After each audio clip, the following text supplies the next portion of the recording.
Leo nasema na wadada. Hizi tabia zenu hizi naomba ubadilishe. Hizi kauli hizi, hii misemo yenu naomba uibadilishe. Wadada, una misemo yenu fulani hivi. Mkaka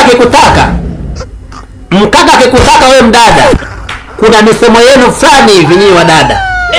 Utasikia, wewe kaka unanipenda mimi kweli? Mwanaume anajibu, nakupenda mimi kweli kutoka moyoni.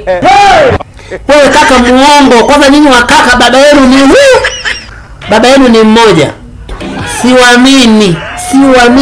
Sasa kama kweli wewe kaka unanipenda, nitumie laki moja ndo nitakuamini wewe mkaka. Mimi siwaamini jamani, siwaamini. Nitumie laki moja kwanza ndo nitaamini. Hapo ndo nitaamini kama unanipenda. Wewe dada wewe. Kwa nini jamani nyinyi wanawake usibadilishe hii misemo? Kuna msemo huu ndio unakera sana.